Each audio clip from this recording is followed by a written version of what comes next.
ফিরেছেন সাজ্জামুল, পরে বল স্টাম্পের উপরে গ্লাইড করেছেন, 4 হয়ে যাবে।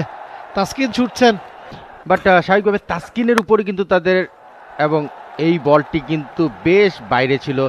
ওয়েট করে আমরা জানি টানা তৃতীয় ওভারে সাজ্জামুল প্রথম বলটা অনেকখানি স্পেস পেয়েছেন। টানা তৃতীয় ওভারে সাজ্জামুল এবারে স্টাম্পে করেছেন, ব্যাকফুটে গিয়ে তুলে মেরেছেন। যে একেবারে শর্ট অফ লেন্থে বলটা পিচ করেছে, ঠিক এমন একটা লেন্থে বল পিচ করেছে, এই জায়গা থেকে ব্যাকফুটে গিয়েছেন তানজিদ তামিম করেছেন, যার কারণে কিন্তু এক্সিকিউশনটা পারফেক্ট ছিল। এবার কিন্তু উপরের দিকে একটু বল ছিল মিড অফে, এবং তানজিদ তামিম চড়ে বসেছেন, আরো একবার মেরেছেন, বিউটিফুল, আরো একটা 6। পজিশনটা একটু খেয়াল করে দেখুন, শটটা এক্সিকিউট করেছেন এবং তাকিয়ে তাকিয়ে দেখেছেন, অর্থাৎ হেড পজিশন। পরের বলটা টেনেছেন, অনেকক্ষণ যাবত অপেক্ষায় ছিলেন কোন বলটাকে পিক করবেন। এ ফেরার তো এখনই সময়, আজকেই সুসংবাদটা পেয়েছেন।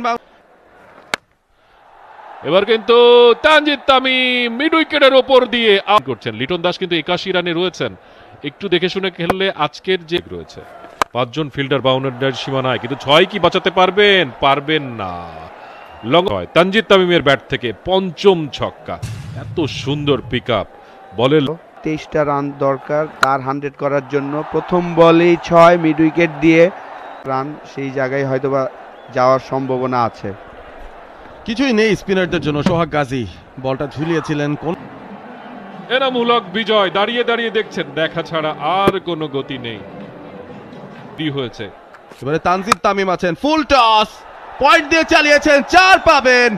এখন পর্যন্ত দিনের যে দ্বিতীয় ম্যাচ, 18 নম্বর ম্যাচ, সেটা চলে গেছে 4-6-এর গল্পই বলে গেলাম, এবং that because of Tanzid Hasan. তৃতীয় স্থানে রয়েছে এই টোটালটা। কাট 4 রান, তানজিদ রাখবেন। দারুণ একটা ব্যাটিং নক এই দুই ডানহাতি বাঁহাতি ব্যাটার, খুবই ভালো লাগে। পরের বল এক্সট্রা কাভারের উপর দিয়ে 6টি। 258 ছিল সর্বোচ্চ রানের রেকর্ড একটা পার্টনারশিপে, 241 হচ্ছে দ্বিতীয় সর্বোচ্চ। বাড়িয়ে নেওয়ার চেষ্টা বা সুযোগটা তো রয়েছে, এই বড় শটটাও খেলেছেন এবারে, তবে লং অনে ফিল্ডার আছেন, ক্যাচটা ধরে 60 বলে, তবে তার আগ পর্যন্ত যা করেছেন ইতিহাসের সাক্ষী হয়ে থাকবে আজকের এই দিনটা। অভিবাদন গ্রহণ